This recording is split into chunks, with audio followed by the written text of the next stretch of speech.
Hello, Milwaukee Bucks fans. Welcome back to Bucks Latest presented by Fan Arch. I'm your host, Dean Simon. Please make sure to like, comment, and subscribe. We are still very much on the road to 1,000 subscribers. By the way, we just crossed the 750 subscriber threshold, so three-quarters of the way there. Thank you very much, everybody, for tuning in on a daily basis. And also, just turn on those post notifications so you continue to get updated about these recent videos. So, anyways, first thing on the docket is that Bobby Portis, he stopped by ESPN Milwaukee to talk a little bit about the Bucks' potential chances for championship contention in 25-26. And it's pretty clear to see that, Bobby Portis being a guy that he was a major contributor, of course, to the Bucks reaching the mountaintop in 2021 and taking home an NBA championship. He has been very outspoken about the Bucks' potential chances to compete for a title, and he's talked about Giannis staying with the Bucks, even in the height of all of the Giannis trade rumor stuff when things were really hitting the fan.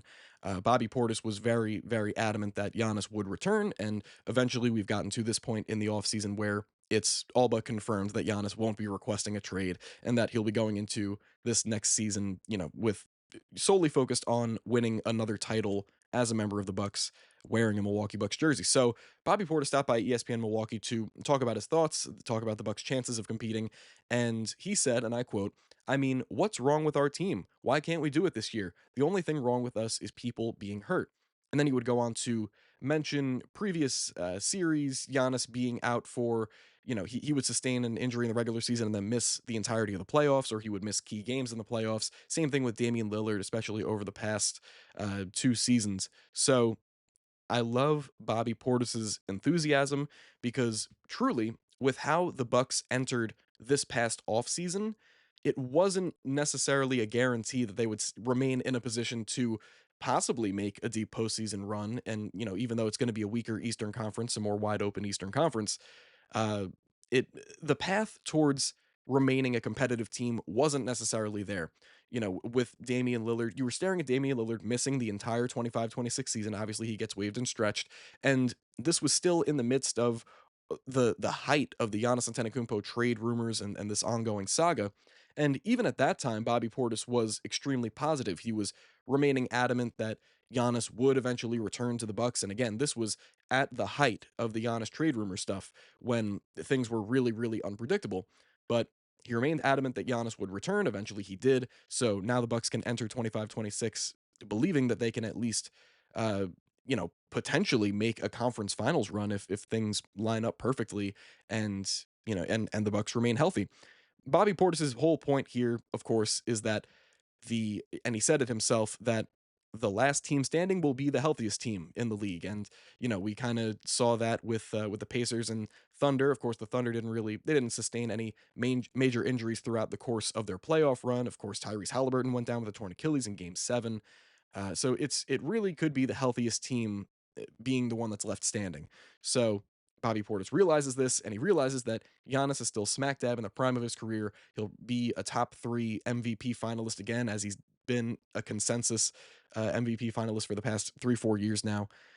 So if they get another superhuman season out of Giannis, if Miles Turner can come along for the ride, and Bobby Portis, Gary Trent Jr., Torian Prince, if Ryan Rollins can develop, if AJ Green can knock down 42% of his threes or some crazy figure, things could be looking up for the Bucks. And I love how positive Bobby Portis has been in terms of how the Bucks were able to kind of turn things around and build their roster out to at least have a sliver of a chance of competing for a title in 25-26.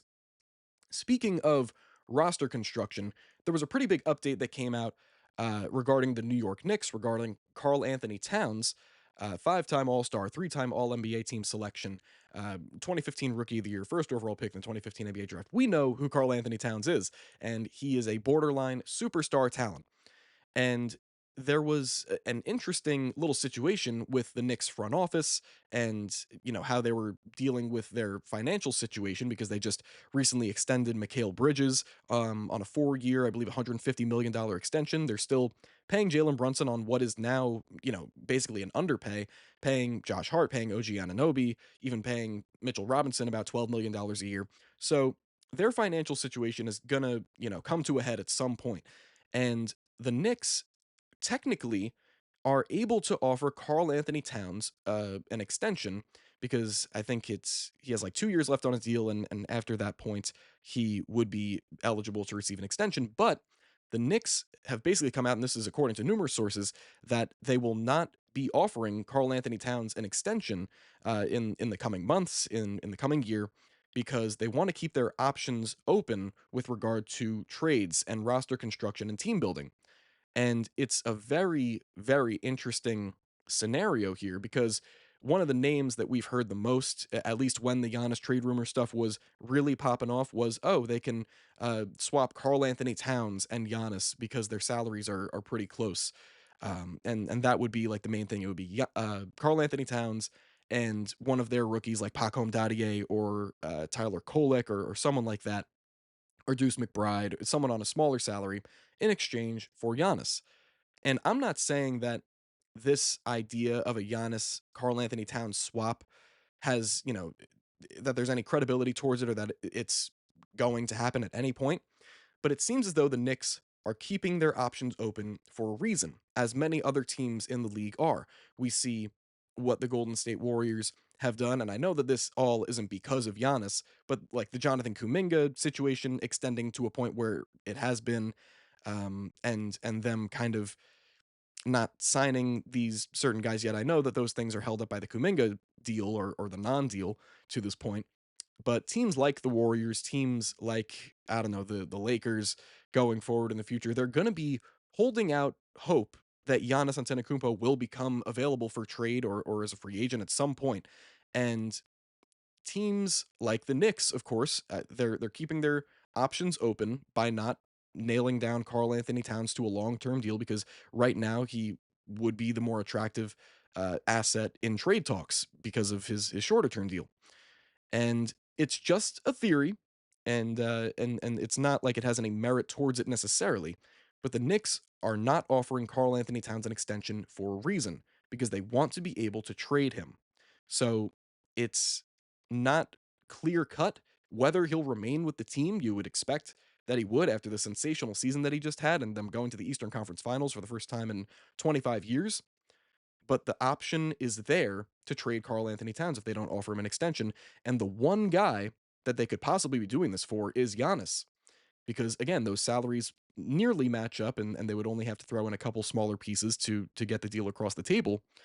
But the possibility is there. And that's just my theory. That could be what the Knicks are going for.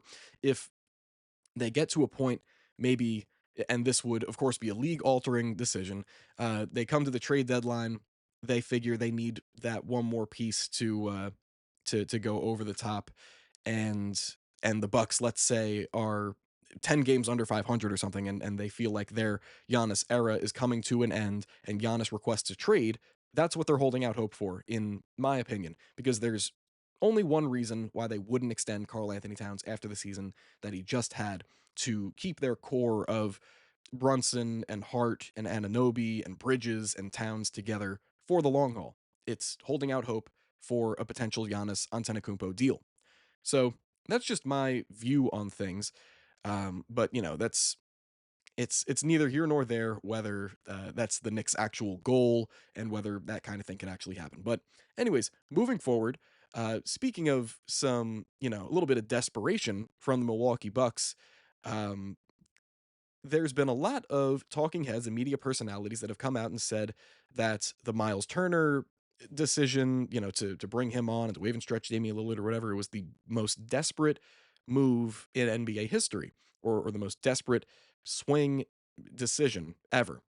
And it's not necessarily wrong to say that, but to say that the Bucks had like many other choices or that they could have had, smarter decisions or that the offseason could have played out even better, that's kind of a stretch as well. And a lot of people don't love the Bucks addition of Miles Turner for whatever reason. I'm not in that camp, but there's people that are saying that it was too desperate and that it was such a terrible decision because of the dead cap that you're going to keep on with Damian Lillard's $22.5 million contract. But it's more or less what they had to do to keep Giannis happy, or at least to keep him in a state where he can compete, because you would rather have Miles Turner on the team for this 1 year, and especially this 1 year where, again, no Halliburton, no Tatum, it's going to be more wide open. You would rather have a guy like Miles Turner, who just went to the finals, on your team specifically for 25, 26, than to just miss Damian Lillard and have this year be wasted. So I appreciate the aggressiveness. I appreciate the desperation. And Fansided's Dalton Sell does too, because he came out with an article today saying that he, of course, is a fan of the Bucks' desperation, as many Bucks fans should be, but that the Bucks need to stay desperate to really, really get Giannis into a position where he can possibly lead a team to another championship, or to another finals appearance. And he said, and I quote, John Horst is a big swing taker. Look at the capital he gave up to get Drew Holiday and Damian Lillard. He gave up 5 second-round picks to get Jay Crowder. He just agreed to eat dead money over the next 5 years by waiving Damian Lillard to sign Miles Turner. Win or lose, Horst is making the move he thinks can help this team if it presents itself. And you can't disagree with that. At least, this is the thing. With teams like, let's say, the Chicago Bulls, who are just toiling in mediocrity, you would rather the front office be doing something. Of course, the Bulls don't have a consensus top three talent in the NBA, so it's not like they really have much to be pushing for. But the Bulls have consistently, for the last, I want to say, decade plus, or a little bit less than a decade, have stayed in this spot where they're maybe sneaking in as the 7 to 8 seed in the playoffs. They just get bounced in the first round, or they just completely miss out on the playoffs, but maybe they're the 9 seed or something. So they don't get that great of a pick. They don't get that great of an outcome for their season, for their playoff seeding. So it all just amounts in mediocrity. You're just stuck in the middle. You would rather your front office be doing something than just, standing around with their hands in their pockets and saying, "Oh, well, we're a big market. We're just gonna, you know, let these things take care of themselves. Maybe we'll hit on like the 13th overall pick in the draft one of these years, and maybe that guy'll lead us to a title." That's not how you build a team. You need to be aggressive in some fashion. And the Bucks staying desperate and trying their best to pair Giannis with guys that, at least that John Horst thinks, can mesh well with him, that's all I want to see. Especially in a position right now where you don't have any future assets, you need to go all out to compete in the present. This is exactly what you want to see. And I really don't understand people talking about the Miles Turner move negatively from a basketball perspective, because how is that possible that these guys wouldn't be a great fit together because of Miles Turner's shot blocking ability, his shooting ability, and his underrated athleticism? They are a great basketball fit. And personally, I have a lot of hope for this next season simply because of their defensive, potential in the front court. So I am really, really happy with that move. I loved Miles Turner for as long as I could remember. I've always felt that he's one of the most underrated players in the league. Of course, this latest contract that he got, maybe people are viewing him as like, oh my God, he's not worth that amount of money. But he's still one of the most underrated players in the entire league because he is one of the most versatile centers in the league. And that counts for something. That counts for something with regard to keeping Giannis in the hunt for a title, especially with a guy that now he has experience in the NBA Finals. Went to, he didn't perform great, mind you, but he went to 7 games against the 68 win Oklahoma City Thunder. He just got very, very valuable experience in the playoffs, and he's had a lot of experience, so I have a lot of hopes. But something I might not have a lot of hopes for is Doc Rivers, and the same could be said from William Moxon from Fansided, who again came out with an article this morning saying that the Milwaukee Bucks will be playing for Doc Rivers' career, or to extend his career and his time in the NBA as a head coach. And the way, the players obviously will factor in highly to whether Doc will stick around and their production on the floor. But Doc's decision making in terms of how he's going to deploy certain players and certain actions he's going to run, and different kinds of philosophies he's going to subscribe to, that's also obviously going to play a huge factor. And William Moxon himself said how Milwaukee uses Giannis will be a big factor in their success in the upcoming season. There have been talks of Rivers planning to use him more as the ball handler and facilitator, with shooters around him to stretch the floor. Allowing Giannis to take the lead on offense could lead him to a third MVP award. And I believe we've talked about this in recent episodes that if there's a chance for Giannis to come away with another MVP, it would be this year because of the shooting help around him, because there's no clear cut top option at the point guard position. He is going to be the main ball handler and main playmaker. So his assist numbers can shoot up potentially to 7, 8 a game. And if he pairs that with 31 points, 12 rebounds, 8 assists, and the Bucks have an unexpectedly amazing season, maybe they top 50 wins, they nail a top 3 or 4 seed in the conference, Giannis Antetokounmpo could possibly win another MVP, and it's all going to be based on his play and the decisions that Doc Rivers makes to kind of complement Giannis and the guys that he's going to put around him. Is Ryan Rollins going to get more of a shot this season? Is he going to, and this all depends on his development, but is Doc Rivers going to give him more of a shot to play alongside Giannis in pick and roll? Maybe he'll have him standing in the corner as a drive and kick, catch and shoot option. There's a lot of different possibilities for different lineups that can be set around Giannis. And of course, Kyle Kuzma will factor into this heavily because no one really knows what to expect from him going into this next season, his first full season with the Bucks. No one really knows what to expect. Um, but it's been proven that Giannis and shooters can lead to good things. So it remains to be seen the exact lineup configurations that Doc will put out there. But a lineup of Gary Trent Jr. and, you know, Kevin Porter Jr. and Torian Prince or Bobby Portis and Miles Turner, AJ Green, of course, going to factor in.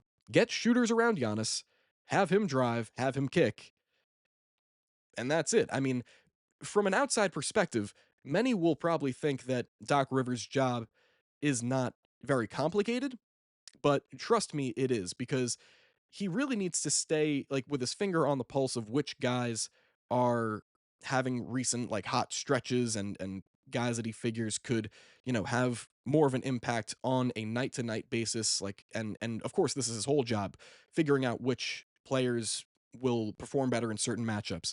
But this season, his decision making, it's going to really lead to, a lot of different things. Like his decision making will be the main factor in the Bucks maybe picking up an extra 5 or 6 wins or losing an extra 5 or 6 games on the regular season this year. So really looking forward to see what he's able to do, what kind of decisions he makes, and how he'll be able to complement guys like Giannis and Miles Turner out there. But anyways, that will be it for me today. Thank you very much for watching another episode of Bucks Latest presented by Fan Arch. Again, I've been Dean Simon. Make sure to like, tell me what you think in the comments, subscribe, and turn on those post notifications to stay up to date with all the latest Milwaukee Bucks updates. I will see you guys in the next one, and go Bucks.